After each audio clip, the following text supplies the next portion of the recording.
शिक्षा की तरफ जो हम बढ़ गए हैं, यह लाइब्रेरी की देन है। यहाँ एक निःशुल्क सुविधा है और सारी बुक उपलब्ध है और यहाँ का माहौल बहुत अच्छा हमें मिला, जिसे पढ़ने की उत्सुकता भी जागृत हुई। अगर ये रात को भी खुलती, मैं यहाँ भी रात को ही रहता। और इसको लाइब्रेरी बनवाने में 5 लाख रुपए अपने नौकरी पे लोन लिया। ये सब निःशुल्क लाइब्रेरी सभी लोगों के, न कोई जात, न कोई धर्म, न कोई बिरादरी। मोबाइल की बहुआयामी उपयोगिता और किताबों से दूरी के दावे के बावजूद पुस्तकों और पुस्तकालयों की ज़रूरत बनी हुई है। हाल के वर्षों में शहरों कस्बों में डिजिटल पुस्तकालयों का चलन बढ़ा है, लेकिन इनमें से अधिकतर में शुल्क देकर सदस्यता लेनी होती है। जौनपुर जिले के बक्शा विकासखंड के नौपेड़वा इलाके के बेलापार गांव में संचालित पुस्तकालय बिल्कुल निःशुल्क है। इस पुस्तकालय का लक्ष्य आसपास के युवा विद्यार्थियों को नौकरी की तैयारी के लिए आगे की पढ़ाई हेतु जरूरी पाठ्य सामग्री उपलब्ध कराना और बेहतर माहौल देना है। अपने ही गांव के प्राथमिक विद्यालय बेलापार में शिक्षा मित्र के रूप में कार्य कर रहा था। तभी हमारे विचार में ये आया कि बहुत से ऐसे गांव में और क्षेत्र में बच्चे हैं जो आर्थिक रूप से बहुत कमज़ोर हैं, जबकि बौद्धिक रूप से बहुत तेज हैं। और ऐसे बच्चे बड़े होकर के हायर एजुकेशन तक जो है कि जौनपुर या इलाहाबाद जैसे शहर में नहीं जा पाते थे। तो हमारे दिमाग में ये बात आया कि क्यों ना एक ऐसी पुस्तकालय की स्थापना किया जाए जहाँ पे सभी बच्चे जो है कि उस पुस्तकालय में आएँ और अध्ययन भी करें, और ऐसे बच्चे जो आर्थिक रूप से कमज़ोर हैं, बौद्धिक रूप से तेज हैं, उनकी ऐसी व्यवस्था किया जाए कि सारी पुस्तकें उनको जो है कि क्लास लेवल से लेकर के प्रतियोगी छात्रों से लेकर के उनको सारी जो है कि पुस्तकें, प्रतियोगी पुस्तकें उपलब्ध कराई जाएं, जिससे वो अपना भविष्य गांव से ही संवार सकें। इस पुस्तकालय के रजिस्टर में 500 से ज़्यादा विद्यार्थियों का नामांकन है और औसतन 80 से 90 विद्यार्थी यहाँ प्रतिदिन पढ़ने आते हैं। बहुत से विद्यार्थी रोज और बहुत से विद्यार्थी अपनी सुविधा अनुसार वैकल्पिक दिनों में आते हैं। इनमें लड़के और लड़कियां दोनों होते हैं। शाम को जब हम वहां पहुंचे तो कुछ ही विद्यार्थी थे, लेकिन उनका कहना था कि इस पुस्तकालय से वे अच्छी तरह आगे की तैयारी कर रहे हैं। हम विनोद यादव हैं। हम यहाँ लगभग 1 साल पहले से यहाँ आकर तैयारी कर रहे हैं। बीच में कुछ समस्याओं के कारण बीच में पढ़ाई हमारी छूट गई थी, लेकिन मेरे मित्र विशाल के माध्यम से मुझे पता चला कि नौपेड़वा में एक लाइब्रेरी है जो कि निःशुल्क। हमारा नाम प्रमोद यादव है, मैं बेलापार का हूँ।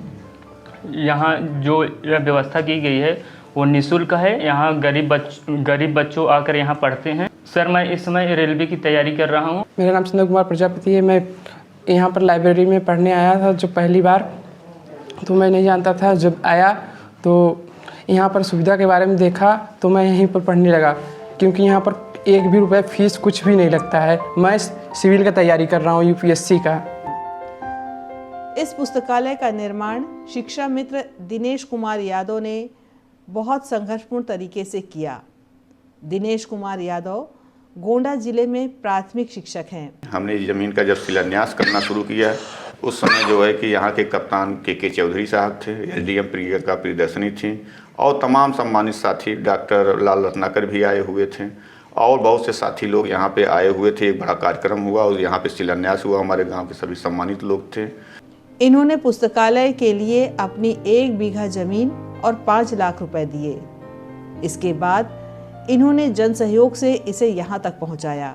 इसको लाइब्रेरी बनवाने में 5 लाख रुपए अपने नौकरी पे लोन लिया, और लोन लेकर के इस छत को पूरी तरीके से इस लाइब्रेरी को बनवाया। 562 बच्चे जो है कि इसमें इनरोलमेंट हैं, और कम से कम जो है कि 19-20 गांव के बच्चे जो है कि 19-20 गांव के बच्चे जो है कि यहाँ पे आते हैं। निःशुल्क लाइब्रेरी सभी लोगों के, न कोई जात, न कोई धर्म, न कोई बिरादरी, यहाँ कोई वो नहीं है। हम ये जानते हैं शिक्षा एक ऐसी चीज़ है, ये सभी लोगों को मिलनी चाहिए। यहाँ पे मैं देखता हूँ हर वर्ग के बच्चे आते हैं। यहाँ ब्राह्मण भी हैं, क्षत्रिय भी हैं, एससी भी हैं, और सभी हैं, सभी बच्चे हैं, सभी बच्चियाँ हैं। यहाँ कोई किसी भी प्रकार का कोई भेदभाव नहीं। कुमार यादव है, मैं उत्तर खुर्द का निवासी हूँ। यहाँ पर जो हमें सुविधा मिली शायद हमें और कहीं नहीं मिली। हम पढ़ने इलाहाबाद भी गए थे, लगभग 6 महीने रहे, तो आर्थिक स्थिति के कारण हम वहाँ से वापस चले आए, क्योंकि पैसे की बहुत तंगी थी। तो यहाँ पे आने से हमें सुविधा तो बहुत मिली है। मेरा नाम राकेश प्रजापति है, मेरा गांव उत्तर खुर्द है। यहाँ मैं लगभग 6 महीने से आ रहा हूँ और यहाँ से लगभग 5-6 लड़के मेरे आने के बाद सेलेक्ट होके गए हैं, जिससे मुझे इतना प्रेरणा मिला। यहाँ एक निःशुल्क सुविधा है और सारी बुक उपलब्ध है, इसे हमें बहुत बेनिफिट मिलता है और यहाँ माहौल बहुत अच्छा है, पढ़ने में बहुत अच्छा लगता है और मैं रेडियो ऑपरेटर की तैयारी कर रहा हूँ यहाँ पे।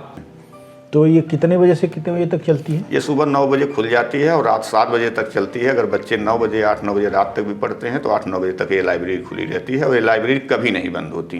लाइब्रेरी न संडे को बंद होगी, ये लाइब्रेरी केवल जैसे दीपावली आ गई, होली आ गई, 2 दिन बंद रहती है, या कोई विशेष अवकाश सरकार द्वारा घोषित किया जाता है तब बंद होती हैं।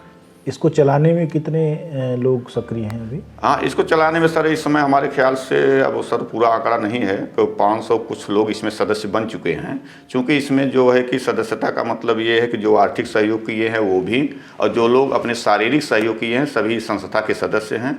सभी लोग जो है कि इसमें मदद करते हैं, सहयोग करते हैं और इसमें 500-600 की संख्या हो गई है जो हमारे सदस्य हैं, लोग हैं। और साथ ही साथ लोग जो है, कुछ लोग तो इसमें महीने में भी 100-200 रुपये 500 रुपये देते हैं, कुछ लोग और ऐसे देते हैं। बाकी इसमें बहुत सी बुनियादी व्यवस्थाएं अभी बाकी हैं और हम लोग इस पर तत्पर हैं और लगे हुए हैं कि इसको जो है कि एक शहर की तरह जो डिजिटल लाइब्रेरी होती है, ये व्यवस्था हम अपने गाँव में उपलब्ध कराएंगे। तो इसका मेंटेनेंस कैसे चलता है? मेंटेनेंस सर इसका चलता है। मेंटेनेंस तो अभी जो है कि जैसे हम अपने मंथली अपने आय का 10% इसमें 5 से 6 हज़ार रुपया जो है कि हर महीने इसमें हम जो है कि डोनेट करते हैं। इसमें जो है कि इसकी सारी खर्च जो है, इसका वाईफाई कनेक्शन का खर्च, लाइब्रेरियन का खर्च, मैगजीन पत्रिकाओं का खर्च या अंके पंखे वगैरह जो चल रहे हैं सब उसी से अभी 5-6 हज़ार रुपये इसका मंथली खर्च गिरता है, ये उसी में चलती हैं। तो आगे क्या इसको करने का इरादा है? जी, आगे हमारा इसको जो है कि पूरी तरीके से अभी बुनियादी व्यवस्थाओं में आप सब देख रहे हैं, अभी टाइल्स नहीं लगी थी। हमारे यहाँ के विजय सेठ जो हैं कि इन्होंने जो है कि माननीय नेताजी मुलायम सिंह की श्रद्धांजलि कार्यक्रम यहाँ था, उन्होंने कहा था कि यहाँ टाइल्स हम लगवाएंगे और उसको उन्होंने अपने जो है कि टाइल्स पूरी भिजवाई है। कम से कम 1 लाख रुपए की यहाँ टाइल्स आई हुई है और साथ ही साथ टाइल्स को लगवाने में अन्य जो वस्तुएँ थीं, कोई जो है कि बालू दिया, हमारे कई साथी थे, सूबेदार थे, ओम प्रकाश थे, तमाम लोग थे, इन्होंने बालू दिए, सीमेंट दिए, सभी लोग साथ आए, कुछ लोग नगद पैसा भी दिए। इस तरीके से ये टाइल्स का काम हो गया है। अब हम बच्चों को अभी यहाँ वायरिंग का काम बाकी है, पूरा वायरिंग का काम, साथ ही साथ सभी बच्चों को एक केबिन, पूरी तरीके से हर बच्चों की एक केबिन, बच्चियों की केबिन सब पूरा उपलब्ध कराएंगे यहाँ पे। अच्छा, ये बताइए कि यहाँ जो बच्चे आते हैं जी, लड़कियाँ भी आती हैं, गाँव ही है अभी? जी जी। तो उनके बीच में अनुशासन कैसे बनाने?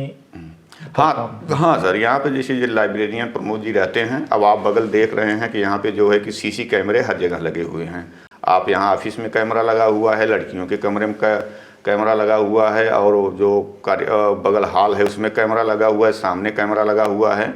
पूरी तरीके से यहाँ मॉनिटरिंग होती रहती है और बच्चे और बच्चियाँ बहुत ही अनुशासित यहाँ रहते हैं। अभी तक किसी प्रकार की कोई शिकायत नहीं आई है। ज़्यादातर स्टूडेंट सब कंपटीशन वाले हैं और कंपटीशन वाले बच्चे हैं और बच्चियाँ भी हैं, सब आते हैं, पढ़ते हैं और बच्चे बच्चियों का अलग अलग इसमें लाइब्रेरी का ग्रुप बनाया गया, कोई संदेश होता है उसी में दिया जाता है।